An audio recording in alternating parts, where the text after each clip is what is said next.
Państwu. Dzisiaj w naszym studiu w NWR TV witamy się z gościem wyjątkowym, bo osobą, która stworzyła nietuzinkowe książki z nietuzinkową ilością osób, które ją przeczytały.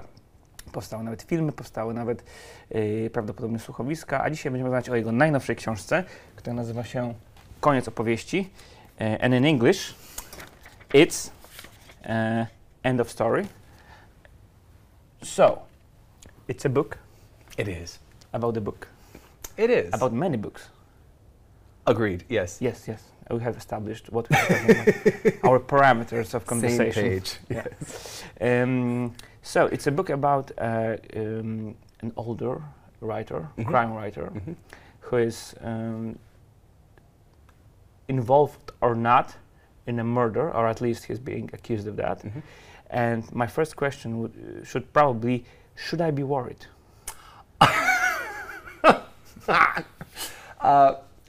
We'll find out. We'll find out at the end of this conversation. If it ever comes out, it means I lived. There is speculation about Sebastian Trapp concerning the double disappearance 20 years earlier, on New Year's Eve 1999, of his first wife and teenage son. Yes. And now, 2 decades on, in the dying months of Sebastian Trapp's life, he has invited a fan of his work to come out to San Francisco, where he lives with his second wife and his grown daughter, and to help him write his life story. And as this fan assists in the composition of this memoir, she decides she wants to find out what really happened back then. Yes. And the story is multifaceted. It's not the usual crime story when you have, police officers trying to find out things. The main detective of the story is a multifaceted person, multi-layered person, who is trying to understand not only the crime, but rather themselves in the whole paradigm. I feel like it's more than this kind of traditional storytelling vibes than I would say Raymond Chandler's work, where we have, to be honest, The Big Sleep or The Long Goodbye, they're pretty simple stories if you just would, put it on the writer's room and just see every part. Oh, here's the murder and he's trying to find the clues. All right. Yep. The meat of those books is the way he speaks, of course, the Chandler phrase, and how he interprets the psychological aspects of humanity and characters. So it's a novelty, I feel, in your work. I'm pleased to hear that, and thank you for it. Today, more than I think in decades previously, readers have been conditioned to value the plot twist above all. And this to me is a bit troubling, although I have tried to supply this book with... Yes, there are about 5 plot twists. just to cover my bases. But what has traditionally intrigued me most as a reader about this genre is character development and prose style, both of which you've just highlighted as hallmarks of Raymond Chandler's work. I've tried with End of Story to write a book that is, and this will sound immodest, and I don't claim to have succeeded, but that is memorably worded. I have a fairly sticky memory for turns of phrase, and I do quote Chandler in this book, and I quote plenty of crime writers because I find them supremely quotable. I've also tried to construct a story in which complex or even complicated personalities power the plot. I want readers to continue to think about these people long after the final twist has surprised them. Yeah, and I feel like the strength of this book is that you don't really put a lot of emphasis on the characters and the world around you to be extremely realistic. I feel I would compare it to the Quentin Tarantino's work when it's a hyper-reality, right? It's not like the bullying would probably in this situation would happen and would be tragic, but you just extended this bullying to the some kind of extreme, right? The philosophy, the narrative aspect between the father, Sebastian Trapp, of the whole family, and the different aspects of different branches of the family is so. I would say in Polish, I have a word in Polish. I'm looking for a word in English. It's so full of the sauce, like, right? It's not full of these elements that would probably appear in the real life, which is, well, how are you? Well, Yeah, I just yeah. felt like, I don't know. Yeah, so I feel the phrase that you created here is is this alternative reality that is, I feel, more in line in how we perceive the world than if it would be just a realistic crime fiction.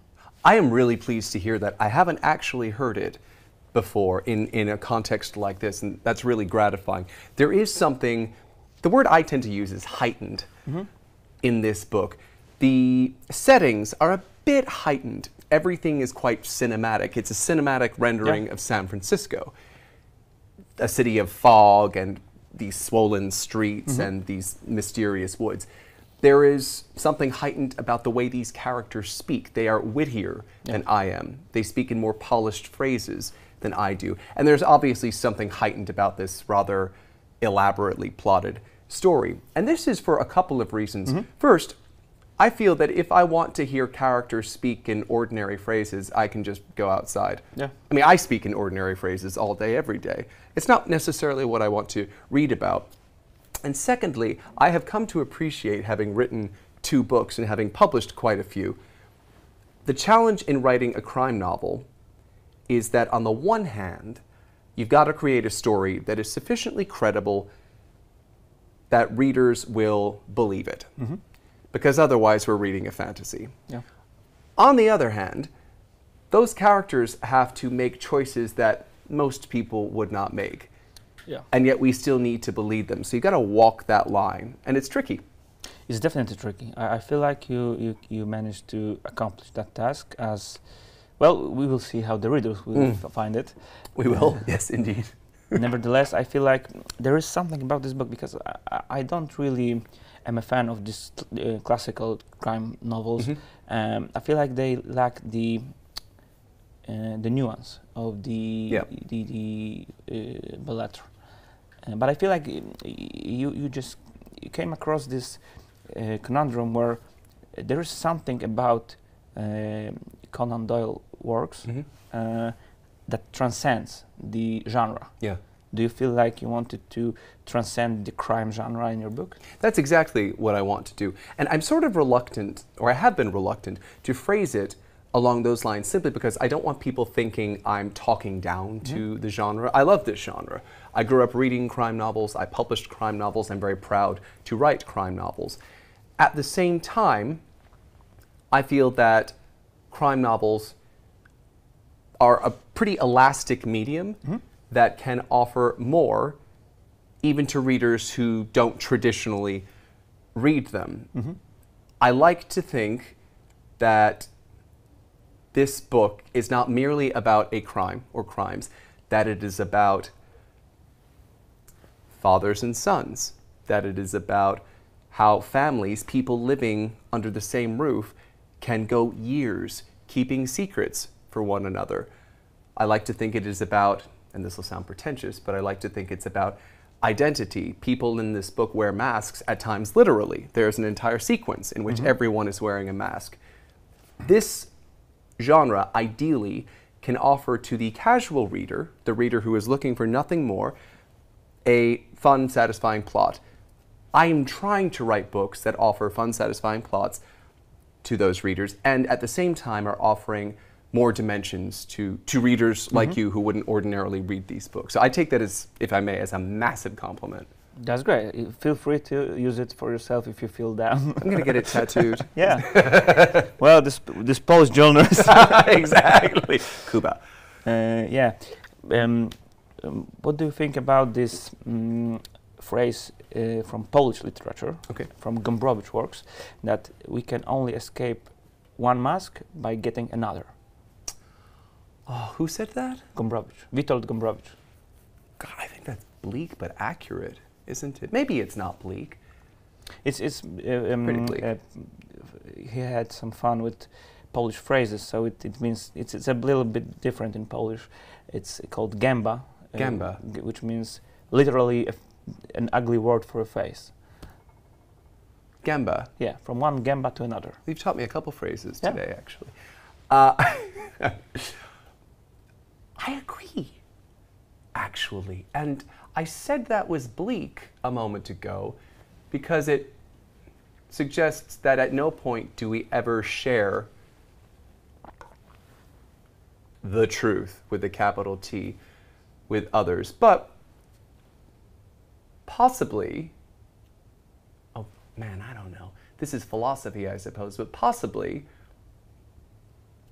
There is no identity. Well, yeah, I was just thinking maybe, which doesn't mean that we are fundamentally insincere or without substance, but maybe we just shapeshift in a way. Yeah, we are different with our parents, with our friends, with our lovers. Yeah, and I have a tough time thinking that it means at no point ever are we honest, just we're honest in different ways, in different circumstances, with different people. I think he's right about that. So the same is with your characters. I feel like the Nikki Hunter character is mostly about shape-shifting, right? She's, without getting into the spoiler territory, she was a journalist. She is a writer herself in some ways. She has her public persona for her friends in England, and also another persona for her newly found friends in the Trapp's house. Yes. How did you start thinking about this character? Because I was wondering, where did the idea came from for her to be so so different for so many different people? So one part of that question, that interesting question, is easier to answer than another. The easy answer concerns the genesis of this character in this story. Before my first novel was submitted to publishers, I was reading an article about so-called personal biographers. These are people whom you could commission to write your life story. And as I read it, I found myself wondering, not skeptically, but wondering, what sort of person would invite a total stranger to rummage through his family's past and to put their stamp on his legacy like that? It just intrigued me as a notion. And then as the idea developed, I necessarily had to think about the biographer herself. And in this case, and this is the tough part of the question to address, in this case, because the biographer was going to be the central character, not the person whose life story she's writing, although he is an essential character, but she is the central character, she is necessarily going to command the most pages, if you will. And unlike the character in my first book, who was not dissimilar to me in certain respects, and who was in a period of crisis throughout the novel, which made her, I think, automatically interesting to an extent, this character is doing pretty well. She's got friends, she's well-adjusted, thriving in her career, and now she's got the opportunity to collaborate with someone she really admires. So, to the extent that she toggles between different sort of personalities when speaking to different people in her life, and you're right, she does, as we all do. She's sort of deferential to her aunt. She's playful with her ex-boyfriend. She's quiet but attentive with many people in the Trapp household. I think it's because I didn't want to give her too much personality. It's the supporting characters in this book who are Building her? That's exactly right, yes. They sort of, even though in terms of plot they all orbit Sebastian Trapp, in terms of the structure of the story, they all orbit Nikki. She is the center. I did not wish for her to overwhelm the planets in her orbit. I feel like people after reading this book would probably have these bad people, you know, the critics. Yeah, The critics. Will probably have some questions about whether this, the characters in this book, we will not say specifically who, should be in there because they need to be like that. Like if there is this art god who just put the idea into your head and they had to be like that because of the story and structure and everything, or Is it the recidivism? Like, is it just because of the struggles of these days that they have to be this way? That's a very good question. It's tough to write character-driven fiction when you know where you want to drive to, in a way. A lot of writers talk about how their characters, there we go, surprise them. And I don't particularly wish to be surprised by my characters. As I see it, I have a destination to get to. I've got a vehicle in which to drive. I need a roadmap. But you don't want your character's actions to feel contrived. And for me, the way to keep the characters credible is to round them out with personality. So often in this genre, certainly, I'll read about a character and I get the sense that if these particular circumstances had not befallen them, they would have nothing to do. They seem to have no hobbies. They don't say anything interesting. Their friends are only their friends because the plot needs someone to kill off or what have you. And I like to think that in this novel, the characters do feel a bit more rounded. We get to know about what their bedrooms look like, for example. They have been assigned, or I've tried to assign them, particular rhythms of speech. It's really a balancing act for me, and it's something I find quite challenging to populate a thriller plot with people who seem credible. And, well, they are. I felt like there are living creatures. I felt like the character of Madeline was... She's my favorite. Yeah. I guess that. Did you? Yeah, she's my I felt like character. she has some special place in this book. Madeline is Sebastian Trapp's daughter, who is 40 years old. She lives at home with her dad. Her mother and brother disappeared 20 years ago. And her father more recently has married or remarried. And is dying. And is dying, and in the closing chapters of his life has invited this total stranger to spend time in their home. You feel the desperation. Absolutely. You do, don't you? Or I hope you do. And I connected with her especially because she felt like a failure. And most people probably have felt like failures at one point or another in their lives. This book took me a long time to write. And as I was writing it, I felt desperate, to use your word, and quite angry with myself. Why was this taking so long? I wrote my first book over the course of a year. This book has taken me 6+ years, 7 years. And as I said, I felt like a failure. It's not a good feeling. And so as I wrote this person who herself felt unfulfilled, I just felt a lot of empathy for her. I also find her fairly funny, which I mention with caution just because I would find her funny. She's got my sense of humor, but there you go. Well, she's probably a bit cruel. Do you think? Yeah, I think she can be cruel. You know, dark humor is the best. Dark humor, I agree, yes. Yeah, that's exactly right, dark humor. Another big motive in your book, a big theme in your book is the past. I felt it was a little bit deterministic in some ways. Like, if something happened in our past, it will come to bite us. Yeah. In our present. Yes. I don't believe that to be automatically the case in life, but certainly, and I'm not calling this or anything I do great literature, but certainly it is a theme or a notion that has informed much great literature from, I mean, Ibsen, Shakespeare, you name it. People's Homer. Past. There you go, going further and further back. Yes, my obvious antecedents. So it is also a rich tradition of crime fiction to incorporate elements of the past as they impact the present. And I don't want to say too much here, but, and of course, the past is an important element, well, an essential element in revenge. And again, I won't comment on to what extent this plot revolves around revenge, but vengeance obviously concerns what's already happened. And in that case, it is thoroughly deterministic, yeah. And how do you feel like as a person? Do you feel like our reality is highly deterministic by our past, or maybe we can change it at any moment, any point of time? Oh, that's deep. That's a nice, deep question. It's a deep conversation. It is a deep conversation. Well done. You steered this well.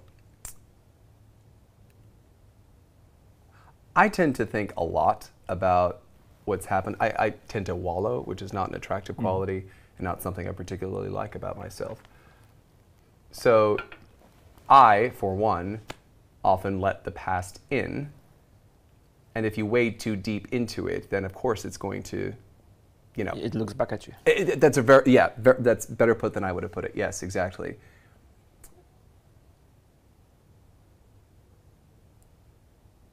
See, I'm going to be up all night thinking about this. The worst interview ever. What have you done? It is important, I feel, for people to remember what has happened. It's also important, I feel, and certain characters in this book will agree and certain will not, that the ability to forgive can improve one's life. What is tougher is the ability to forget. And I don't necessarily mean holding a grudge, but forgiveness to an extent can be elective. You can't force yourself to forget. It doesn't work that way. If you try to forget, you remember it even more. Exactly. You're just reminding yourself. So forgive and forget is not a possibility for most people. No. I'm trying to think if forget but never forgive would work. No, I don't think it works that way. Forgive but never forget, maybe. Yes, I think that's the way it goes. Yeah. So, coming back to the book, I would like to ask you, because when I read it, and I said to myself, I have to read it in one sitting. Oh. I just can't, I felt like I can't just let it go, because I will just get out of this rhythm of this book. Yeah. So I read it yesterday. I finished it this morning. Gosh. You are a champ. I mean, it's not a short book. No, but it's a book that I don't know if it's how it's in the original. I read it in Polish, but it feels it doesn't get stuck like some books. Good. Like you have these phrases that you have to wait. What did he say? Good. And you have to reread it a few times, right? I felt like this book was flowing really naturally. The language was understandable, and the characters didn't have this decorum problem where some people are talking like they would never talk. Yeah, yeah.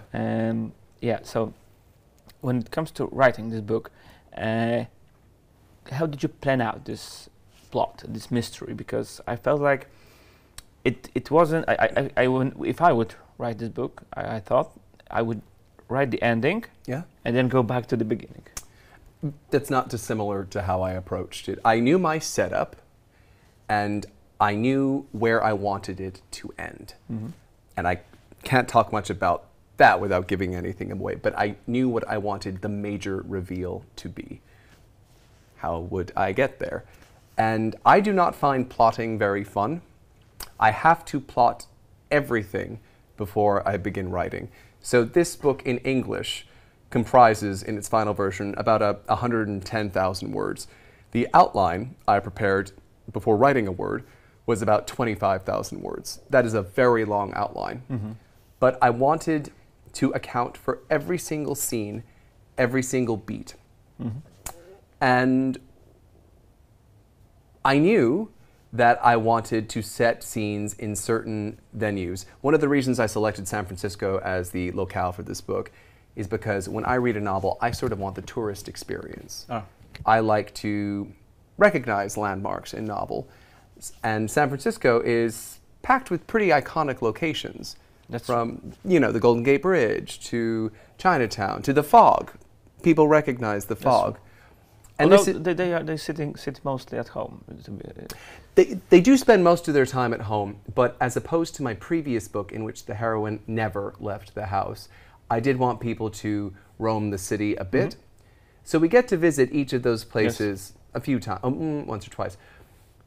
And that helped guide me, knowing that I would want to set a scene at this particular landmark location. The other help I had was from the characters themselves. I wanted a larger cast than in my previous book, which essentially featured one character and a small host of smaller roles.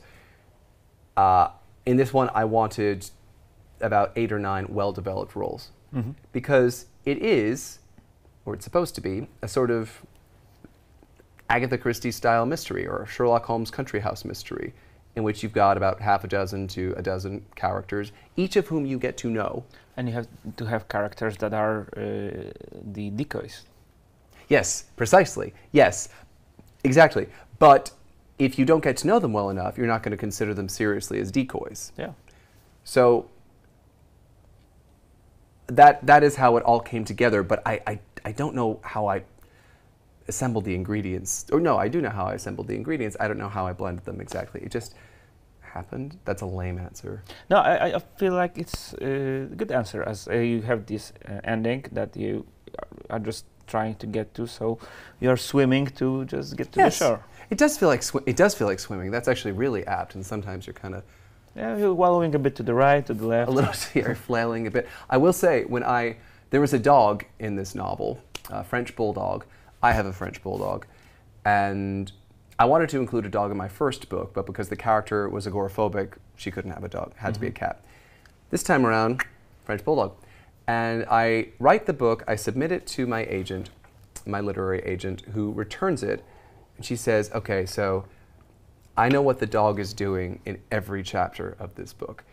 And I reread it, and I thought, oh, I've written a book about a French bulldog that lives in a house where people keep dying. And someday I would like to write a book like that. But the French bulldog in the final draft has a bit less screen time, as it were. So, as we can expect, the next story will be about the dog trapped in the house. That is, yes. Dog trapped in the house. A lot of murdering around him.